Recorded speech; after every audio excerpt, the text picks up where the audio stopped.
In the quiet hallway, a tall boy pinned Fumi against the lockers. His face looked more afraid than hers. She clutched her books, eyes down, appearing helpless. He seemed torn between anger and regret, then stepped aside with slumped shoulders. Fumi casually walks away, leaving him standing there frustrated and alone. At the far end of the corridor, another boy secretly watched this interaction. The hall went still and no one else seemed to realize what had really happened. Fumi spent most of her time in the back rows of her classes, keeping her voice soft and her expression gentle. She moved through the school hallways with light steps, usually holding her books in a careful way that made her seem fragile or shy. Many people assumed she was simply polite and a little timid. Those who did not know her well had no reason to think there might be anything unusual behind her calm face. A few students, however, noticed that she occasionally spoke in hushed tones to certain boys who had reputations for being lonely or socially awkward. People see her as a nice and kind girl. She, however, never approached them in crowded places. Instead, she waited until she spotted them standing alone. During lunch, she would step close, tilt her head in a friendly manner, and begin a conversation that always started with a minor question. Sometimes she asked if she could borrow a pen. Other times she pretended to have trouble understanding a specific topic from class. Over time, she mastered the art of making these encounters appear natural and unplanned. Fumi lingered by the vending machine, clutching a half-empty water bottle. Her eyes flicked to Hiroshi, a boy hunched over a math workbook. She let her pencil roll off the desk, its clatter snapping his gaze upward. "Sorry," she whispered, tucking hair behind her ear. She asked, "Could you please?" Then he scrambled to retrieve it. She'd flush as their fingers brushed. By week's end, he'd slip her crumpled notes for lunch, blind to the identical script she'd rehearsed with 3 other boys. She discovered that many were delighted to receive any attention at all, especially from someone who spoke softly and listened to them. A quiet laugh or a gentle pat on the arm often cemented the feeling that they had found a person who cared. As soon as she felt they saw her as a confidant, she found ways to share mild personal details about herself, though none of them were quite true. She claimed her family situation was difficult, hinting at medical bills or rent problems, but she avoided telling the same story every time. She made small changes to suit each boy's personality because she had found that some responded best to pity while others felt driven to act like protectors. It was never a direct request for money. Instead, she let their sympathy fill in the gap. Many boys would volunteer and offer financial help, desperate to be the ones who rescued her from her imaginary woes. She told them not to mention it to anyone else because she felt embarrassed or she worried the teachers would misunderstand. This plea for secrecy excited many of her targets. They believed they shared an exclusive bond and they tried even harder to keep her trust. She also added small emotional touches like offering homemade cookies or writing short thank you notes. Sometimes she messed up names, but the victims were too lonely to notice. In most cases, once she extracted a certain amount of money or felt that her target was growing suspicious, she either staged a short sad farewell or quietly faded out of his life. If he questioned her, she showed tears or wrote him a note, saying she could not handle relationships at the moment due to family burdens. If she persisted, she hinted that he was making her uncomfortable and that she needed space. Almost every time, the boy in question either blamed himself for upsetting her. She practiced the same sequence of smiles, soft sobs, and gentle words day in and day out. A few lonely boys might have suspected her intentions or felt uneasy about how she disappeared after taking their money, but they lacked proof or the courage to speak out. The school was large enough that rumors drifted and faded quickly, and many students were too preoccupied with tests or to pay attention. One day, while waiting outside a classroom for the next lesson to begin, she noticed a boy standing alone, looking down at the schedule pinned to the corridor's notice board. She had seen him around but never paid much attention. His name was Levi and he had enrolled in the same grade not long ago, though it was unclear whether he had transferred from another school or simply kept so quiet that no one knew him well. He was of average height and average build, never wore flashy clothes, never joined sports activities, and never seemed to have a close group of friends. He sat in class with a calm posture, never drawing notice to himself, never volunteering to answer questions. He turned in assignments that were neither poor nor excellent. Teachers sometimes forgot he was in the classroom until they saw his name on the roster. Fumi saw a few things that piqued her interest.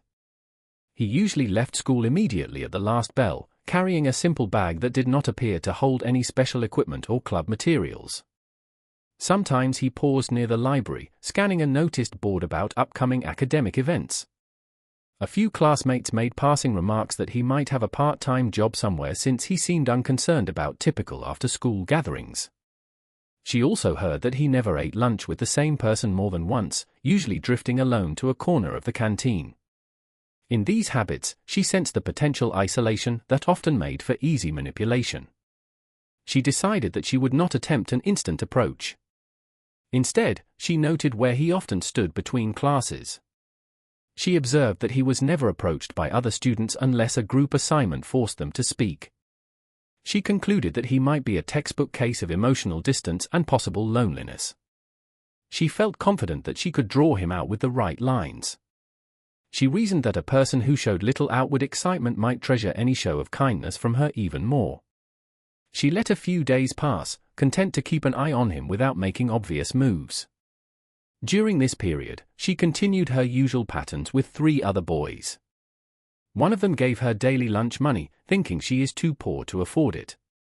The other bought her small gifts such as phone accessories or stationery whenever she hinted at needing them. She made sure to keep each one believing he was special, telling him that she felt comfortable talking to him because he was different from the rest. Her entire approach relied on secrecy, so she kept them well apart. She also noticed that Levi seemed to watch her sometimes. She suspected he was already in love with her, which would make things easier. She found herself curious about his background, but she had little to go on. She asked a couple of classmates if they knew anything about him, but none gave her detailed answers. They just said he was quiet, got average grades, and never caused problems. Some jokes that he was practically invisible. This made her all the more convinced that if she invested patience, she could turn him into the kind of companion who would do anything for her approval. Eventually, she allowed herself to strike up a simple conversation with him. It happened in the hallway after the end-of-day cleaning when most students were packing up. She deliberately lingered near his desk, pretending to look for something in her bag. He was slow to notice her, so she softly cleared her throat and asked if he had a spare pen she could borrow. He nodded, handed her a pen from a pouch, and resumed organizing his books without appearing either annoyed or eager. She thanked him, made a vague remark about how chaotic the day had been, and waited for him to comment. He answered with a short polite remark that carried no emotion. Sensing that further chatter might be unwelcome, she returned the pen, smiled, and left. She was slightly puzzled by his muted reaction because it lacked the shy awkwardness she often encountered. Still, she felt no discouragement. She assumed he was simply reserved.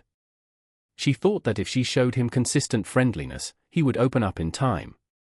Over the next few days, she found little excuses to pass by his seat and give him fleeting smiles or nods, checking if he showed any sign of curiosity.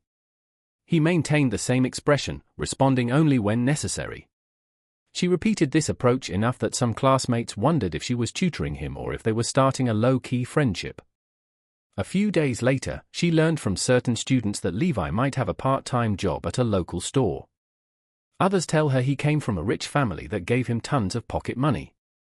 Either way, it suggested that he had quite good financial support, which fit the narrative she liked.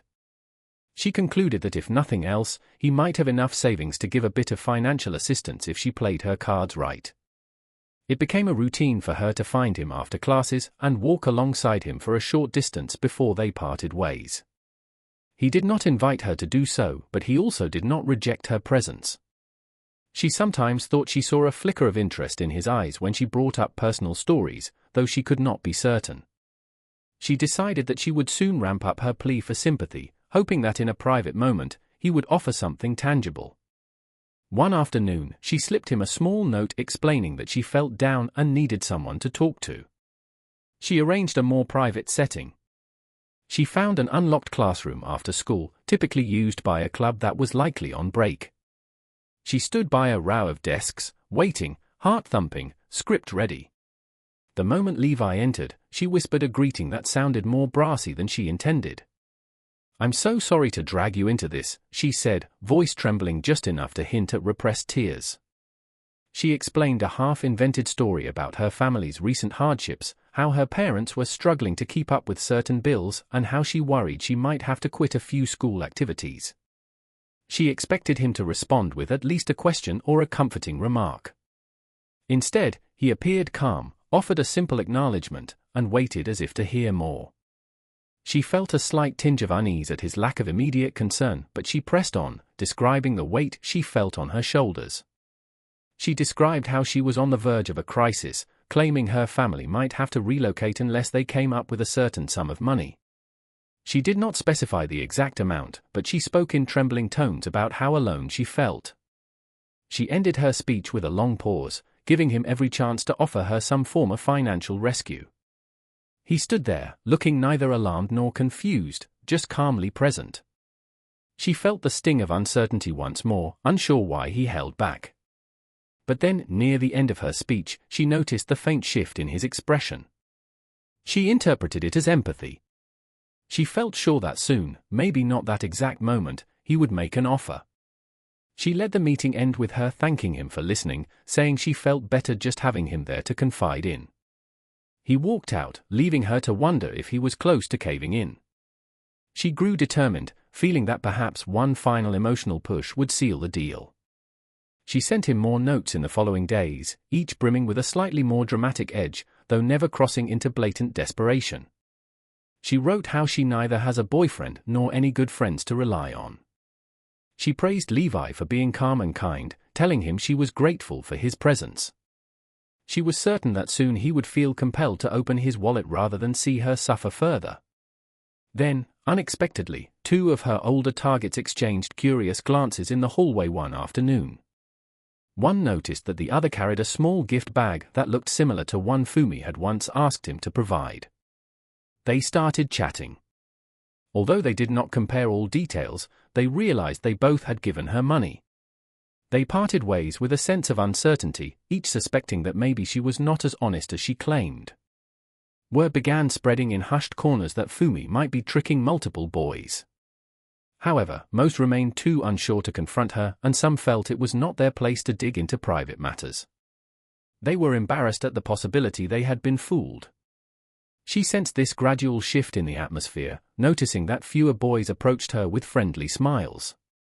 Even a couple of her victims seemed to be growing more reserved or suspicious. This frightened her. She realized that if multiple people banded together, she might be publicly exposed.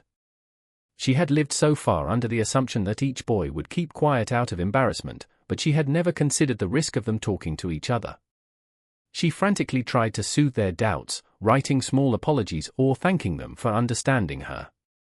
She managed to temporarily patch things up, but she saw how precarious her position had become. She turned her hopes more strongly toward Levi, convinced that if she could secure a large sum from him or at least get him to back her if rumors started to spread, she might still escape any serious fallout. She believed that if he truly had feelings for her, he would defend her against suspects.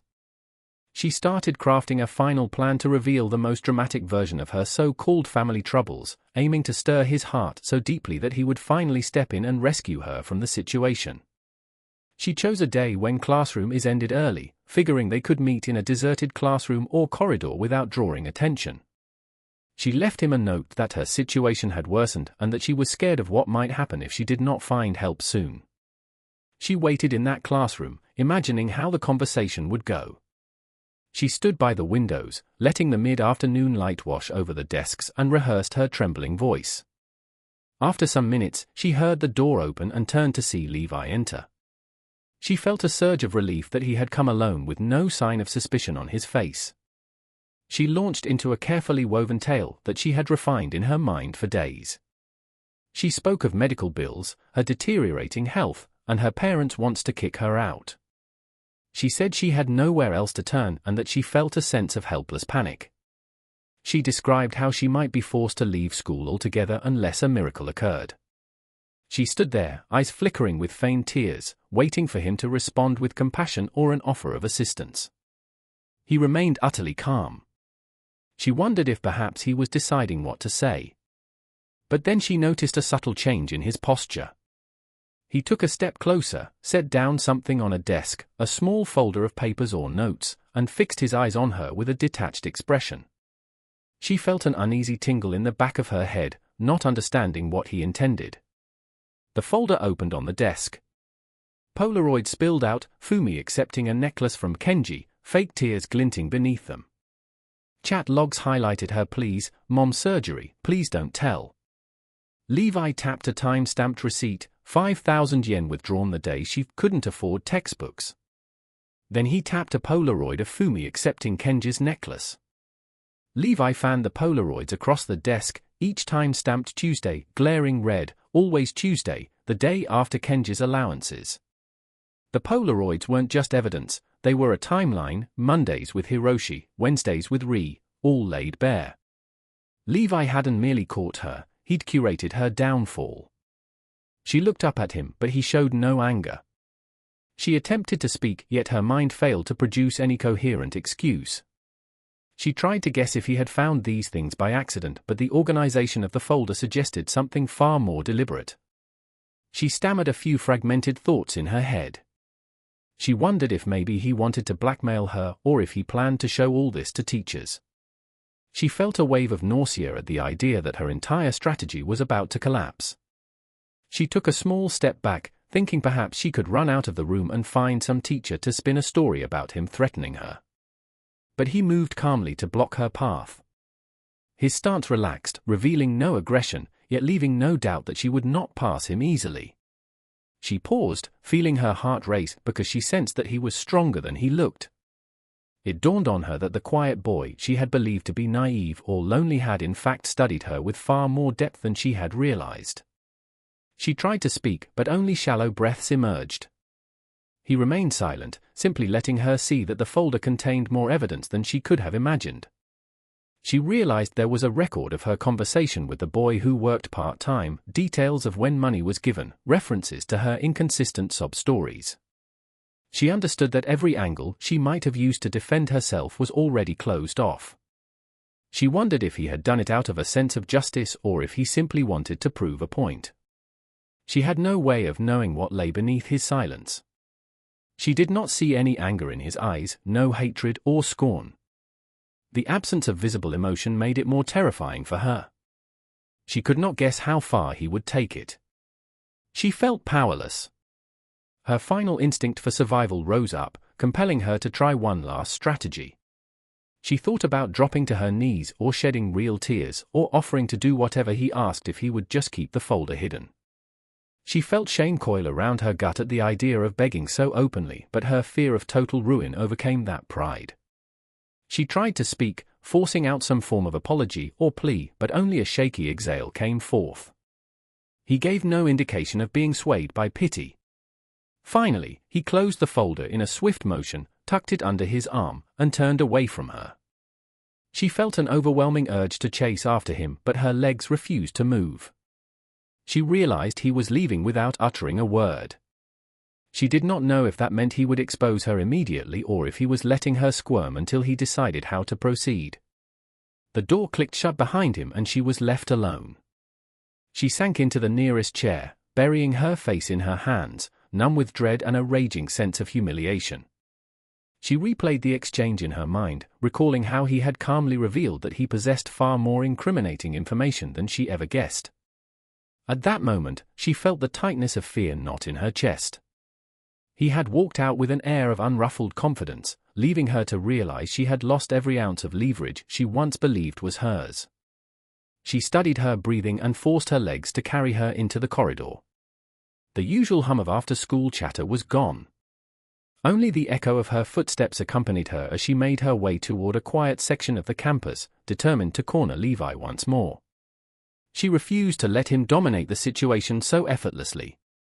She had one last plan, to threaten him with a devastating false accusation that would paint him as a harasser if he dared to expose her scams. She found him by the gym side exit, leaning against a wall, backpack slung over one shoulder. The fading afternoon light cast a slanting glow across the pavement. Summoning her courage, she confronted him. "Who'd believe a transfer student with no friends?" Her laugh trembled. "I'll tell them you cornered me here, that you've always watched me too close." She leaned in, breath hitching with fake tears. "They'll see you as a predator, Levi, not a savior." She intended to spread rumors of harassment, an accusation so alarming that in the most thorough logs and screenshots might pale beside her tearful story. Her heart pounded as she delivered this threat, trying to mask how desperate she truly felt. Rain drummed the gym's tin roof as Levi pressed the play button. Fumi's voice slithered from the phone. "I'll say you assaulted me." "Who will believe you?" The recording hissed with the shuffle of her shoes, proof he'd stood inches away. The unspoken threat hung louder than her words. Each syllable of her newly hatched plan, every vow to accuse him of something vile if he revealed her scams, was captured in stark detail.